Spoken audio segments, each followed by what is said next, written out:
Hoy es el Día de la Madre, saludamos a la madre, lo vamos a hacer al terminar, así que el mensaje tiene que ver con ellas. El mensaje se titula Ana, la Madre Ideal.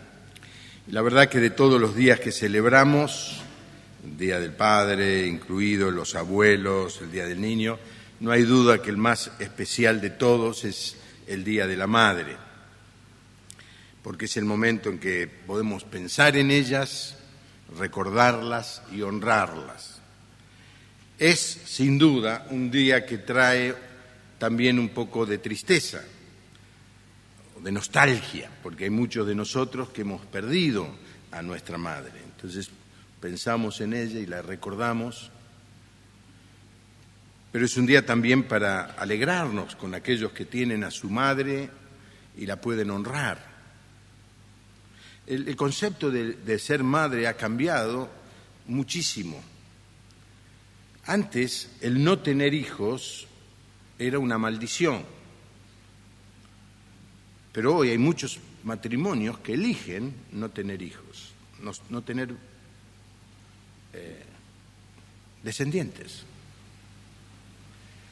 Y muchas mujeres ven a los hijos como un estorbo a sus carreras y un estorbo a su desarrollo económico. De hecho, en esta semana se conoció la noticia que la gente de Facebook ayudaba a las mujeres de su empresa a poder congelar un óvulo, no estoy seguro bien qué es lo que congelan, pero de la mujer, de tal manera que la mujer que está en la empresa, que está desarrollando su trabajo, no necesite salir del mercado laboral.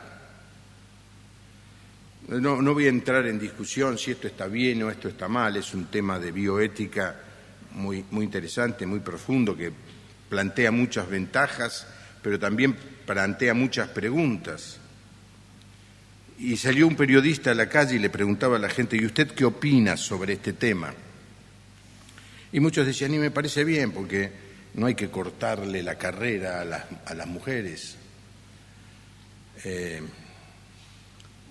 Y uno se pregunta, entonces, la carrera, la profesión, el desarrollo económico, ¿es más para estas personas que el ser madres, que el poder tener hijos? Esto es una cuestión muy de esta época. Es más, en algunos países de Europa eligen no tener hijos y prefieren tener animales domésticos. Yo vi todo un documental acerca de esto y mostraban las ventajas de tener un gatito en vez de tener un hijo.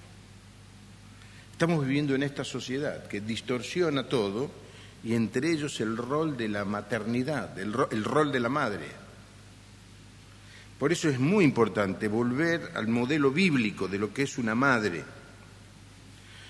Y uno de los grandes problemas también que vemos es que muchas veces los cristianos, en vez de buscar en la palabra de Dios el modelo para el funcionamiento de nuestra familia, de nuestro rol de padres, de nuestro rol de madres, de nuestro rol de hijos, de nuestro rol de empresarios, de nuestro rol de obreros, en vez de buscar en la Biblia la inspiración y la guía, lo que hacemos es buscar en la sociedad que nos rodea.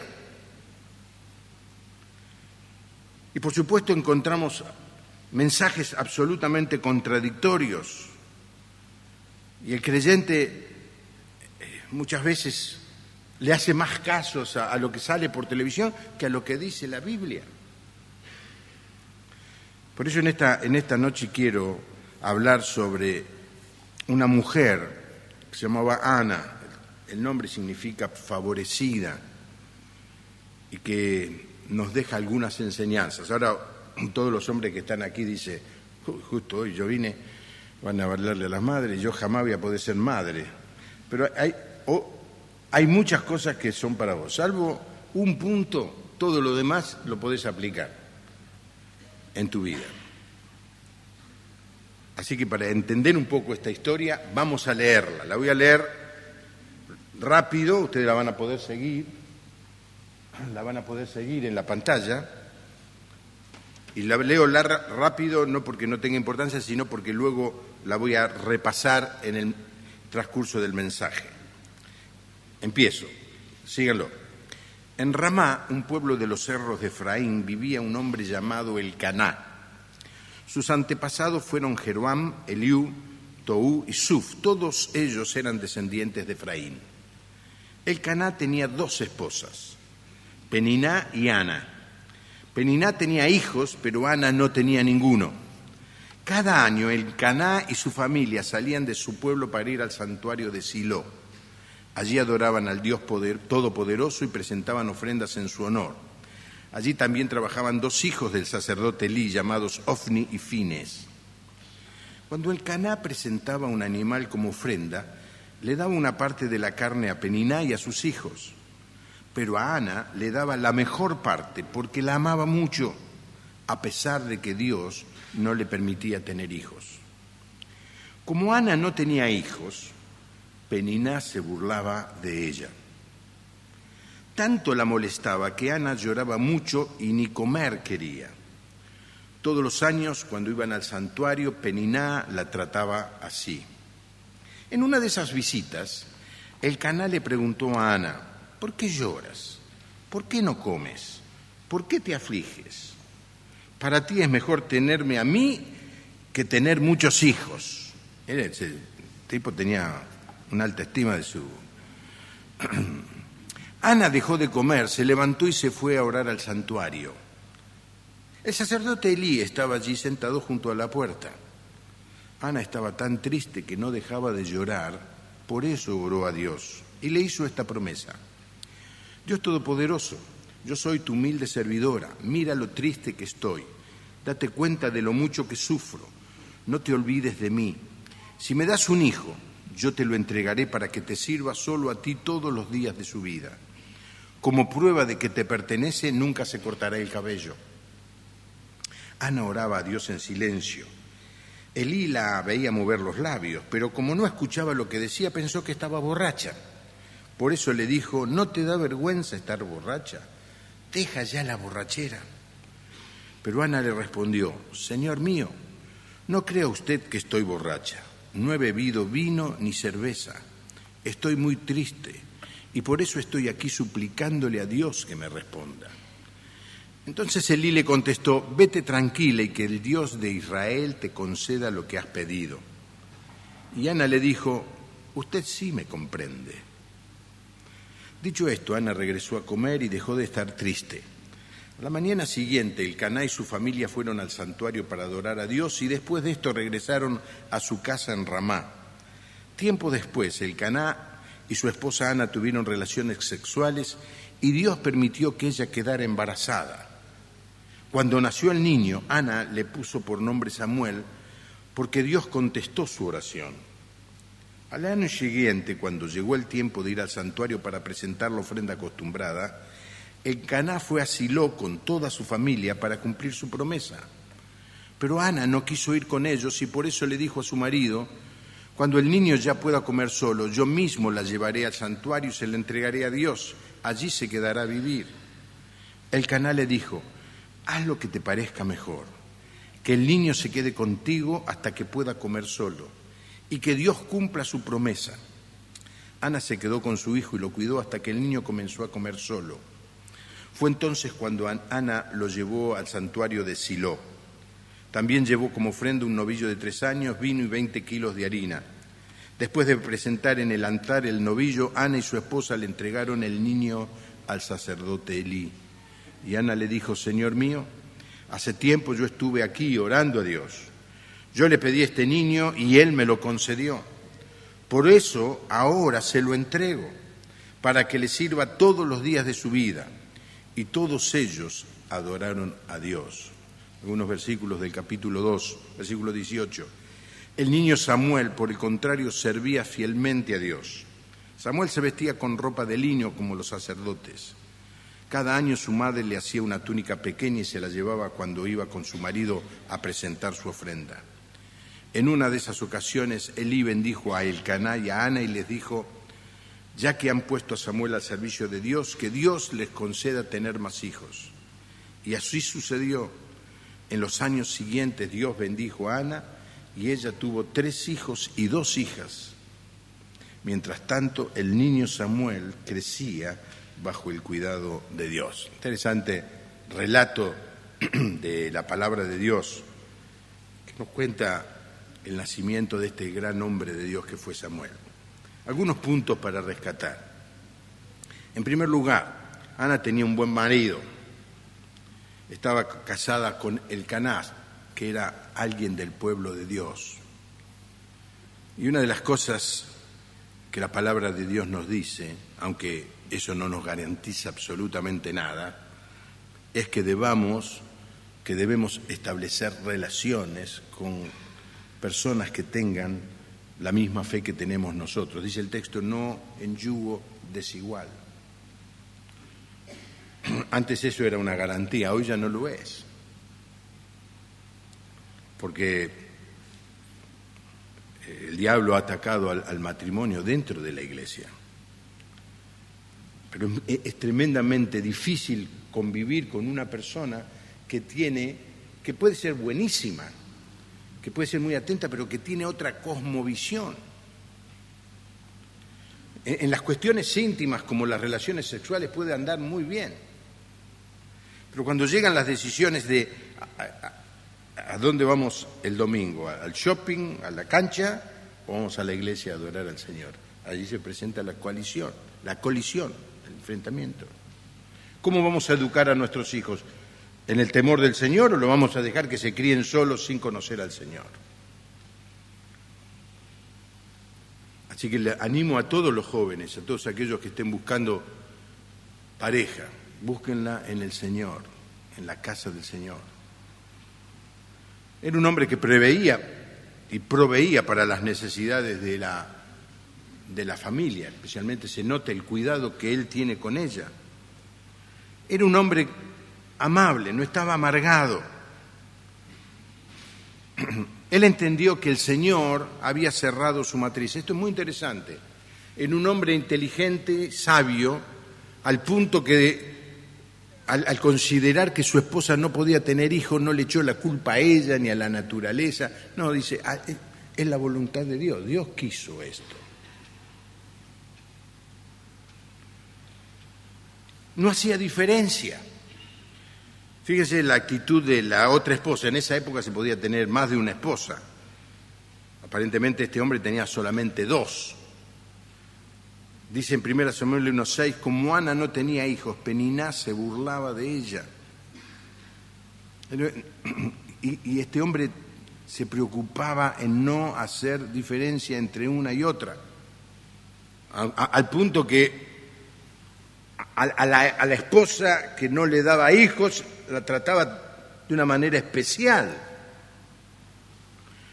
Así que el primer punto de este mensaje es más para los hombres que para las mujeres. Dice Colosenses 3:19, esposos, amen a sus esposas y no la traten con aspereza.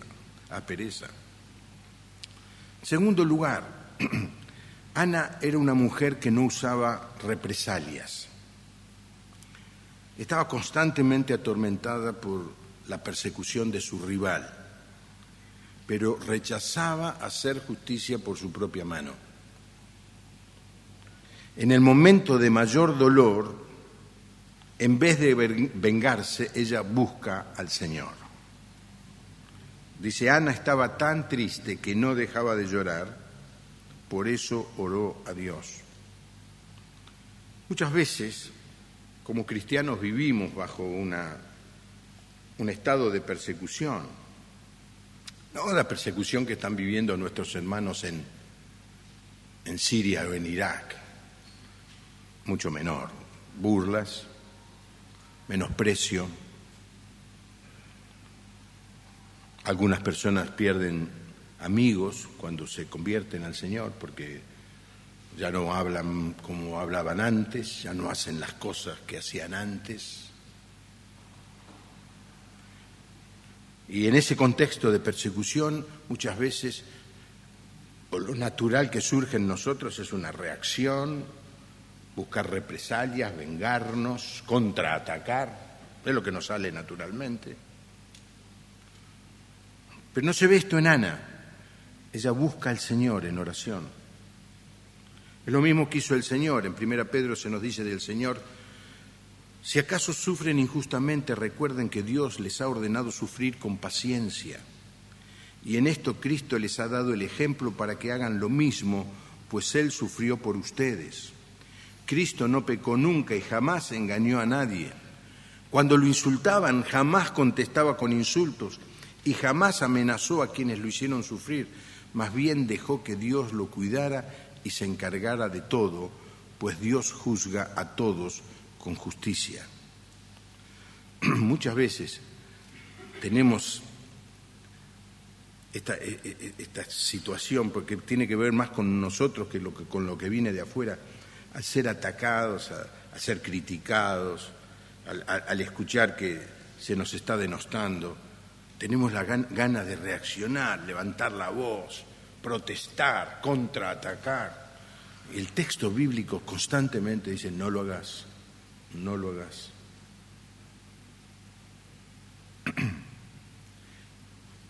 Hace un mes y medio vino una persona, me dice: Juan Pablo, dejó de ser miembro de nuestra iglesia hace 30 años. Se sentó en mi oficina y me dijo: Juan Pablo, necesito hablar con vos. Y yo: no tengo pastor. Dice: y el único pastor con el que pensé en hablar es con vos. Se vino a Estados Unidos para hacer eso. Me están atacando, se están burlando de mí, me están sacando la posición que tenía, no me están reconociendo todo lo que hice. Cuestiones laborales, cuestiones de plata, cuestiones de copyright también. Le digo: mira, ¿me preguntás a Juan Pablo, le preguntás o al pastor? Me dice: no, le pregunto, me contestó, me embromó, me dice: le pregunto al pastor Juan Pablo. Me sonó. Porque la natural, Juan Pablo, ¿sabe qué hace? Contestales, hacele juicio. No te dejes llevar por delante. Eso es lo que me viene a mí a la mente, naturalmente. ¿Pero qué dice la palabra de Dios? Le digo: te voy a decir lo que te tengo que decir como pastor.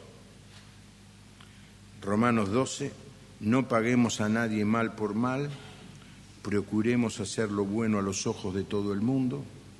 Si es posible y en cuanto dependa de nosotros, vivamos en paz con todos.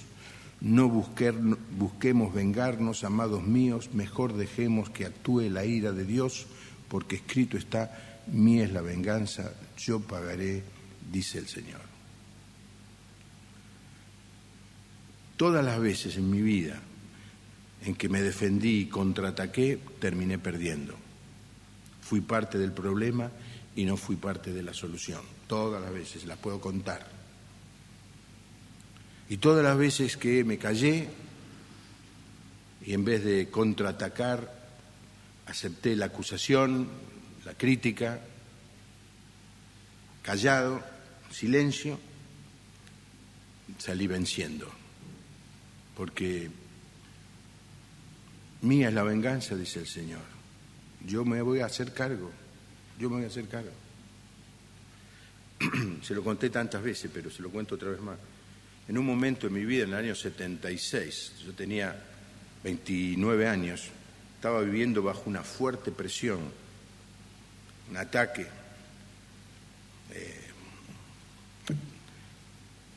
Le voy a decir el pecado que estaba cometiendo. Estaba organizando una campaña evangelística, ese era el pecado. Entonces con mi amigo Bill Kennedy fuimos a Rosario, estaba Luis Palau en una cruzada. Cuando terminó, Luis Palau me dice: vení, vamos a comer, vení conmigo y vamos a cenar en el hotel. Así que estábamos los tres cenando en el hotel. Y yo le cuento: mirá, Luis, lo que me está pasando, mirá lo que están diciendo de mí, mirá las mentiras que ustedes están diciendo. Y Luis me escuchaba, me miraba y me dice: no te defiendas. ¿Cómo no me voy a defender? No te defiendas. ¿Cómo no me voy a defender? Estoy afilando el cuchillo todo el día. No te defiendas, no te defiendas, no te defiendas. Me taladró la mente: no te defiendas. Cada vez que nos defendemos, entramos en la discusión, entramos en la violencia y ya después, cuando nos empezamos a pelear, ya no podemos tener control de nosotros mismos y cometemos los mismos errores que estamos criticando o por los que somos criticados. Ana estaba siendo atacada por su esposo, por su colega, su rival, no sé cómo se llama, su coesposa, no sé cómo se llama. Y no se lee en todo el pasaje una palabra en contra de su colega, de su rival. Miren, hermanos, este es el estilo de la vida cristiana. Bendecid y no maldigáis. Así comienza Romanos 12. Bendigan. Hablan mal de vos, bendecí. ¿Es lo que me surge a mí naturalmente? No, a mí naturalmente me surge protestar, atacar, lastimar, utilizar todos los recursos que tengo para pasarlo por arriba. Y el Señor dice, no te defiendas, yo te voy a defender. En tercer lugar, Ana es consciente de que los hijos son un regalo de Dios.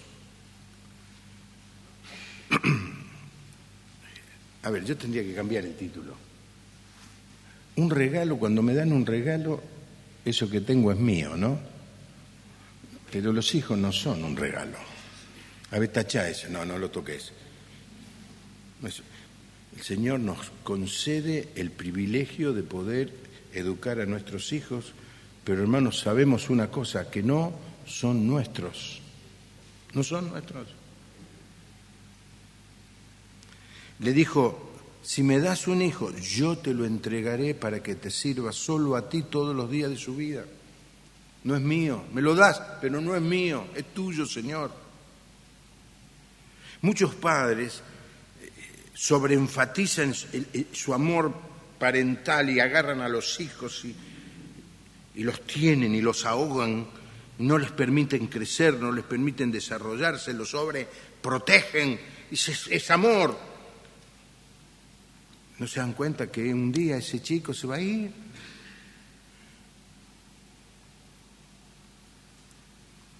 Ana entendía eso. Y como David dice más tarde, los hijos que nos nacen son ricas bendiciones del Señor. En cuarto lugar, Ana fue una mujer de oración. Versículo 10, por eso oró a Dios y le hizo esta promesa. No sé si he predicado muchas veces, alguna vez lo he hecho, predicar sobre el tema de hacerle promesas a Dios. Tema interesante, ¿eh? Y que Dios no rechaza esta promesa. Aunque más tarde en Eclesiastés capítulo 5 dice, antes de hacerle promesas de Dios, mejor quédate callado la boca. Mejor es que no prometas que prometas y no cumplas. Esta mujer había hecho una oración, Señor, si me das un hijo, Dios Todopoderoso, yo soy tu humilde servidora, mira lo triste que estoy, date cuenta de lo mucho que sufro, no te olvides de mí. Si me das un hijo, yo te lo entregaré a ti para que te sirva solo a ti todos los días de su vida. Oración. Cuando la vida nos golpea, hermanos, es el tiempo de orar. Y yo te diría que esto tiene que ser en todo momento. Tenemos problemas económicos, ¿qué hacemos? Salimos a buscar trabajo, pedimos ayuda. Para. Tomate un tiempo para orar. Poner el tema en las manos de Dios. No estoy en el delirio místico de que ores y no hagas nada. No, orá y luego salí a buscar trabajo. ¿Estás enfermo? Vamos al médico corriendo. ¿A quién consultaste? ¿Quién te está mirando? Para. Primero de todo, la reacción natural del creyente dice, antes de ir al médico, ¿qué hago? Orar. Vamos a orar. Tener un problema de conducta, al psicólogo. Cierto. No quiero hablar mal de los psicólogos, esta mañana estaba acá, ¿verdad? María Elena, que es psicóloga. Está bien ir al psicólogo, pero antes de ir al psicólogo, ¿qué hay que hacer? Orar. A ver, no escuche bien. ¿Qué hay que hacer? Orar, orar.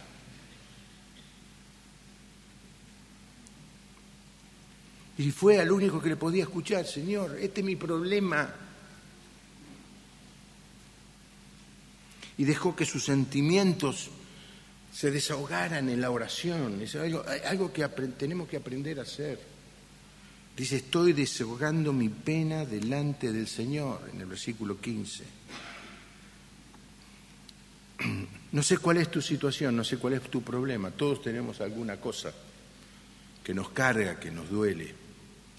¿Qué hay que hacer? No escucho bien. Orar. ¿Estás triste? Descarga tu tristeza al Señor. Llorá delante del Señor. Decile lo que te pasa, decile cómo te sentís. Abrile tu corazón, derramá lágrimas delante de Él. Ella lloraba y oraba. Ahora también, y esto es bueno señalarlo, no solamente oró en los momentos de dificultad, sino que cuando tuvo la respuesta, ella oró para dar gracias a Dios. Así comienza el capítulo 2. Entonces Ana dedicó a Dios este canto: Dios me ha hecho muy feliz, Dios me ha dado muchas fuerzas. Puedo taparles la boca a mis enemigos y estoy feliz porque Dios me ha salvado. Nuestro Dios es único, nadie se lo compara. No hay quien pueda protegernos como nos protege nuestro Dios. Muchos vamos al encuentro de Dios en los momentos de necesidad, cuando nos está yendo mal, cuando nos enfermamos, cuando no tenemos trabajo. Y no hay tanta gratitud como petición. Y este es uno de los pecados de la Iglesia, y este es uno de los pecados de los cristianos. ¿Cuál es el pecado? El desagradecimiento. Ser desagradecido es un pecado. Pedirle a Dios algo y que Dios nos lo conceda y nosotros no tomarnos el tiempo de darle gracias y honrar a Dios por lo que Él nos ha dado es un pecado. Cuando se habla de lo mal que estaban las personas en Romanos capítulo 1, de la gente que había tomado la decisión de no tener en cuenta a Dios, en el versículo 21 dice: pues a pesar de haber conocido a Dios, no lo glorificaron como a Dios, ni qué cosa hicieron, ni le dieron gracias. No darle gracias a Dios es algo que Dios ve. Sanó a 10, se fueron los 10 corriendo contentos y solo uno volvió. Y Jesús que preguntó: ¿y los otros 9? ¿Dónde están? Y muchas veces recibimos bendiciones de Dios y no damos gracias a Dios por todo lo que recibimos. Y no hay ninguna situación por la que no podamos orarle al Señor. En quinto lugar, era una mujer de integridad espiritual. Ana oraba a Dios en silencio. Y Elí la veía mover los labios, pero como no escuchaba lo que decía, pensó que estaba borracha. Por eso le digo, es decir, los problemas de los pastores no los inventamos nosotros, ya los pastores de aquella época cometían estos errores también, ¿no es cierto? No te da vergüenza estar borracha, deja ya la borrachera, le dice. Pero Ana respondió: Señor mío, ¿no cree usted que estoy borracha? No he bebido vino ni cerveza, estoy muy triste, por eso estoy aquí suplicándole a Dios que me responda. No se resintió por la recriminación de Elí, aunque obviamente la recriminación era totalmente equivocada. Y esto nos habla de su integridad espiritual. Es capaz de darse cuenta, aunque este es el sacerdote de Dios, está equivocado. Y no voy a contestarle, no voy a recriminarle. Al contrario, lo respetó. Y cuando Elí le respondió, dice, fíjense cómo cae, este hombre sí que me entiende. Yo cuando leo el pasaje digo, justamente no le entendía nada, pero cuando vio que este hombre cambió de actitud, ella lo reconoció. El punto 6 es solo para las mujeres, no lo vamos a leer el texto, Fernando. Ella amamantó a su propio hijo. Cuenta toda, ya lo hemos leído, que el marido le dice, bueno, vamos al templo. No, dice, no voy a ir. Le digo, Ramá de Silo, quedará 3 horas de camino, no más lejos, no más lejos. Es salir de una montaña, ir por el valle y llegar a Silo. Es un lugar muy lindo. Fue Silo la capital del pueblo de Israel por 370 años. En Silo estuvo armado el tabernáculo que los judíos llevaron por el desierto, 40 años, pero en Silo estuvo armado por más de 300 años. Allí estaba el arca del pacto. Era el lugar central. Allí estaba Elí. Pero sigo con el punto, dice, no voy a ir. ¿Por qué? Me voy a dedicar a cuidar a mi hijo, a amamantar a mi hijo. Y dejó que su esposo fuera a la reunión, en este caso, y se quedó en casa, porque quería dedicarle el mayor y el mejor tiempo a su hijo. Y esto es algo que quisiera exhortarle a las madres. Den lo mejor a sus hijos. No el tiempo después del trabajo en que están cansadas. Usted me dice, pastor, yo tengo que trabajar desesperadamente. ¿Seguro? ¿De verdad?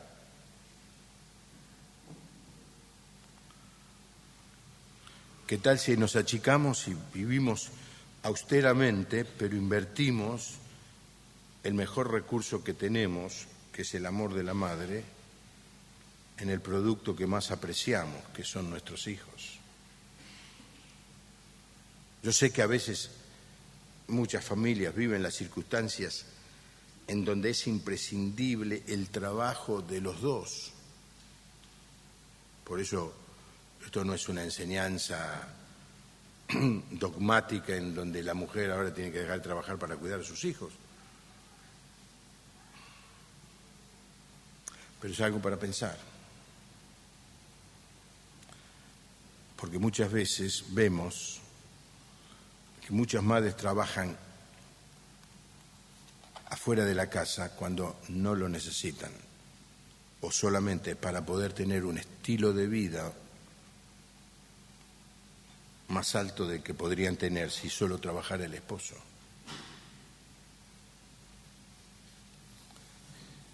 En séptimo lugar, ella consagró su hijo al Señor. Ya lo leímos, el pasaje. Si me das un hijo, yo te le entregaré para que te sirva todos los días de su vida. Y en el versículo 24, se quedó sola Ana, pero finalmente fue con su esposo y le dijo en el versículo 26, Señor mío, hace tiempo yo estuve aquí orando a Dios. Yo te pedí este niño y Él me lo concedió. Por eso ahora se lo entrego para que le sirva todos los días de su vida. Y todos ellos adoraron a Dios.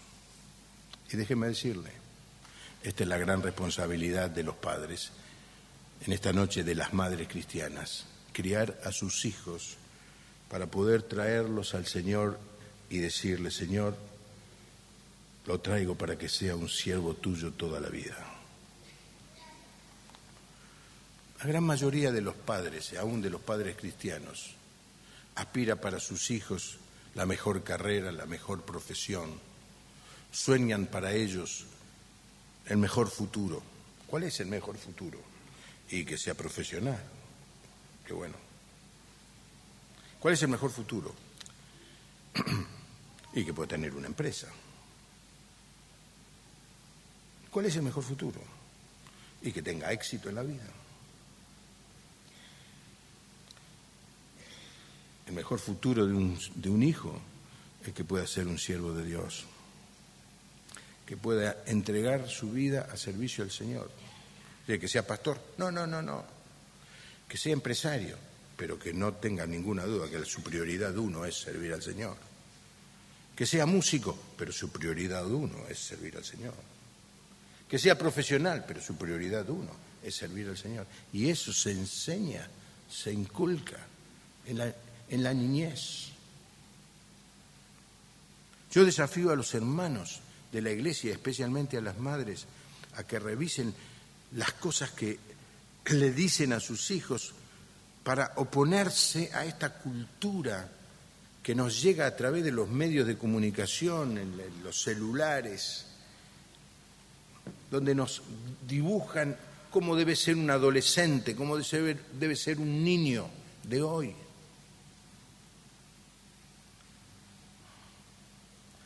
¿Qué se supone que un padre cristiano tiene que pensar? Lo mejor que le puede pasar a mi hijo, que pueda servir al Señor en toda su vida. Después elegimos la carrera. Después pensamos en la profesión. Después nos preocupamos de sus estudios. Primero, que ponga al Señor Jesús en lo primero de su vida. Esto es lo que pasó con Timoteo. Dice, tu abuela Loida y tu madre Eunice confiaron sinceramente en Dios, y cuando me acuerdo de a ti me siento seguro de que también tú tienes esa misma fortaleza, esa misma confianza. Y luego le dice en capítulo 3, versículo 14, tú debes seguir creyendo en lo que aprendiste y sabés que es la verdad. Después de todo, conoces muy bien a quienes te lo han enseñado. Ahí, cómo no, la madre y la abuela, ¿cómo no la va a conocer? Recuerda que desde niño has leído la Biblia y que sus enseñanzas pueden hacerte sabio para que aprendas a confiar más en Jesucristo y así seas salvo. ¿De dónde aprendió Timoteo? De la mamá y de la abuela. Le abrían la Biblia, no había televisión, no había internet. Y no sé si tenían Biblia, porque tener Biblia en aquella época era una cosa para gente muy rica. Pues las Biblias eran todas copiadas a mano. Pero en esa época la gente aprendía la Biblia de memoria. Un chico judío a los 12 años ya sabía de memoria los 5 primeros libros de la Biblia. Así que citar la Biblia no hacía falta tener el libro, ni el iPad. ¿Te acordás lo que dice allí? Y le citaba y el chico se acordaba porque lo había aprendido. Y le enseñaron a Timoteo lo más importante es el Señor. Todavía no estaba escrito el Evangelio, pero le decían, buscá primeramente el reino de Dios y su justicia y todo lo demás viene por añadidura. Buscá primero lo de Dios, pone a Dios en el primer lugar y todo se ordena, todo se acomoda. Pone cualquier cosa delante de Dios y la bendición de Dios desaparece, porque Dios no puede ser cómplice de un fracaso. Por eso Pablo le dice luego a los creyentes en Éfeso, ustedes padres, no enojen, no hagan enojar a sus hijos, sino edúquenlos en la disciplina y la instrucción del Señor. No hay duda que Ana, mientras lo tuvo a Samuel cerca, le enseñó todo acerca del pueblo de Dios, quiénes somos, por qué somos lo que somos, por qué oramos como oramos, quién es la persona a la que le oramos. Le mostraba las montañas, vivían entre colinas, no son grandes, no es la cordillera de los Andes, son colinas. No sé de qué trabajaba este hombre, le mostraría las ovejas, le mostraría las plantas, le mostraría las cosechas, le mostraría las familias, le diría esto es todo de Dios y le contaría la historia de la creación y le contaría y llenó a Samuel del conocimiento del Señor. Es una gran pregunta que se tienen que hacer los padres. ¿Qué le estás enseñando a tu hijo? ¿Cuánto tiempo dedicas a compartir con él la palabra de Dios? Si no lo hiciste, no te quiero lastimar, no lo hiciste hasta ahora, empezá a hacerlo, empezá a leer la Biblia con él. Apagá el televisor, apagá el celular, apagá la computadora y lee una historia, que sea una historia, una parábola. Una parábola del Señor se lee en menos de un minuto, puede costar tanto, un minuto. Una historia interesante así del Antiguo Testamento puede durar 3, 4 minutos, no más. La responsabilidad de los padres es enseñar a nuestros hijos, a educarlos en el temor del Señor. Y luego, y este es el último punto, se preparó Ana para dejarlo ir. Mientras el Cana se fue, lo tenía Samuel y lo educaba y le enseñaba y le cuidaba y le enseñaba a comer solo, porque sabía que un día lo iba a tener que dejar ir. Y es duro dejar ir a los hijos, ¿cierto, padres? Cuando van el primer día de escuela y lo dejan. ¿Cierto, Susana? Cuando Susana me hace venir acá al jardín cuando los padres traen a sus hijos chiquititos, pobrecitos, yo no sé por qué lo traen tan chiquititos, de 2 años, vienen con la mochila, ahora porque tienen toda mochila con ruedita, ¿no? Están vestiditos y le ve la cara. Yo le miro la cara a los padres, no a los y los padres algo está sucediendo, la mamá que lo crió, lo cuidó y ahora lo tiene que dejar ir. Y cuando empiezan a crecer y empiezan a salir, y después cuando se casan y se van, por suerte se casan y se van. Y es cuando se casan y se van, que sabemos que el trabajo está terminado. Es como cuando tenemos un barrilete, vuela el barrilete, sí, pero lo tengo atado. De golpe se corta el hilo y vemos que el barrilete se va, y ahí está, se fue, vuela solo. Este es mi pollo. Nunca dejan de estar cerca. ¿Qué es lo que dice el texto? Que Ana todos los días le hacía una mantita todos los años mejor, a Samuel. Me hace acordar a mi mamá, que hasta el último día de su vida tejía. Y nos hacía un pullover con unas trenzas espectaculares que hoy nadie sabe hacer, ni se gasta para qué hacer eso, ¿no? Pero todos teníamos, no solamente los hijos, sino las nueras, el yerno y los 20 nietos que tuvo. Ese era el trabajo de mi mamá en sus últimos años de vida. Terminaba una cosa y tejía otra para otro. Porque al final se van, pero nunca se van. Y los padres tienen que ver después cómo poder contribuir a la vida de sus hijos. Ahora tenemos que estar preparados para dejarlos ir y no entrometernos en la vida de ellos. Hay algunos madres y padres que en realidad a esta altura se llamarían suegros y suegras, que se siguen metiendo en la vida de sus hijos y los condenan a vivir atados, condicionados. Hay que dejarlos volar. Y cuando Ana dejó volar a Samuel, Samuel se convirtió en un sacerdote, en un profeta, en un juez. 2 libros de la Biblia llevan su nombre. Se convirtió en un siervo de Dios. Amén. Así que seguramente Samuel en algún momento habrá podido decir este último texto con el que cierro el mensaje y que hoy me gustaría que todos los hijos se lo digan a su padre, a su madre. Sus hijos y los esposos la alaban y le dicen: mujeres buenas hay muchas, pero tú eres la mejor de todas. Amén. ¿Cuántos esposos estarían dispuestos a decirle eso a su esposa? A ver, ponete de pie, Noemí, que te lo voy a decir a vos.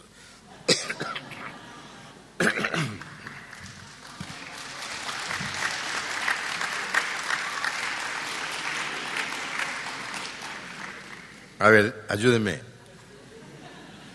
Mujeres buenas hay muchas, pero tú eres la mejor de todas. ¿Cuántos dicen amén a eso?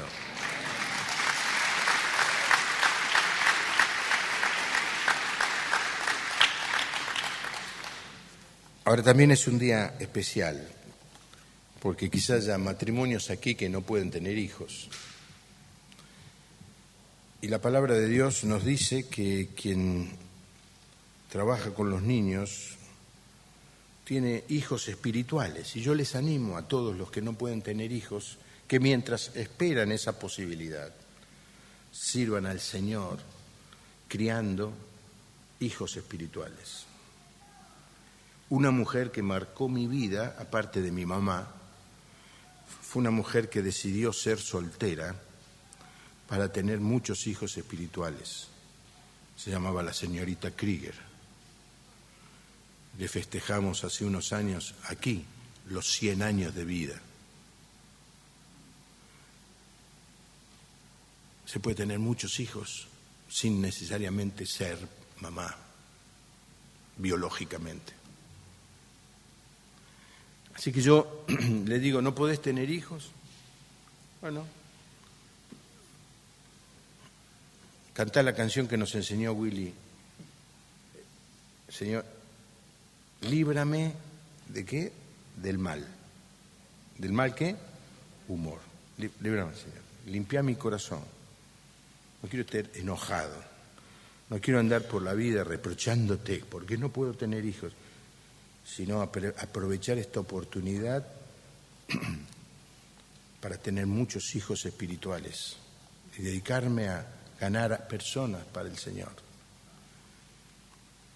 Y es sorprendente cómo Dios nos puede usar en ese sentido.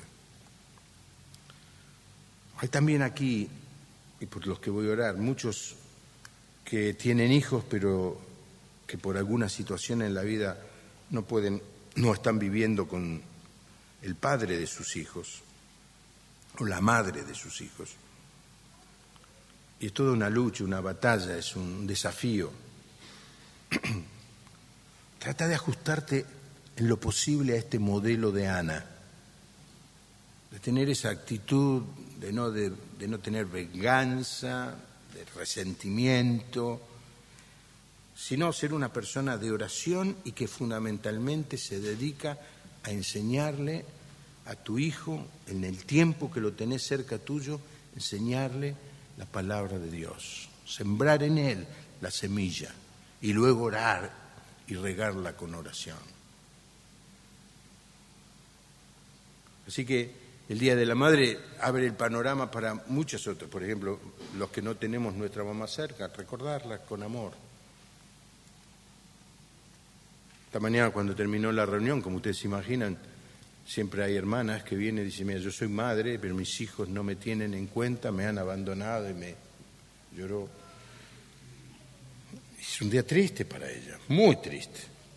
Cuando ve que todo el mundo, cuando salían de acá, todo el mundo donde iba a la casa de la madre a comer por algún lado, y ella sabía que iba a tener que almorzar sola porque sus hijos ni siquiera se molestaron en llamarla.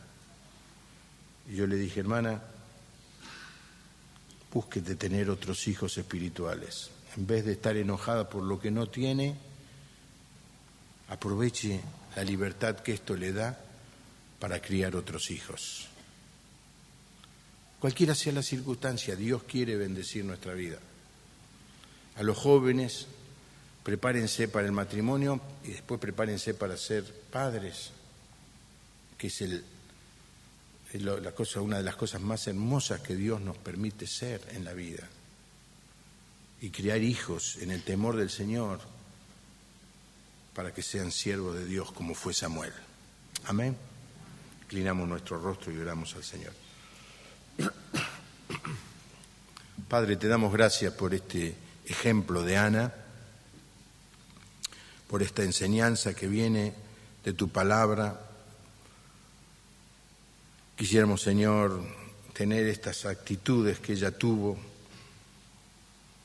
En primer lugar, Señor, no ser una persona amargada, rencillosa, peleadora contra quien la atacaba, sino entregar su problema en oración a ti. Enseñanos, Señor, otra vez, enseñanos a orar, enseñanos a ir a vos por cualquier circunstancia en primer lugar. Enseñanos, Señor, que lo que nos pasa en la vida no es algo que está fuera de tu control. Enseñanos a depender de vos en oración. Enseñanos, Señor, a responder con el bien el mal que nos puedan hacer.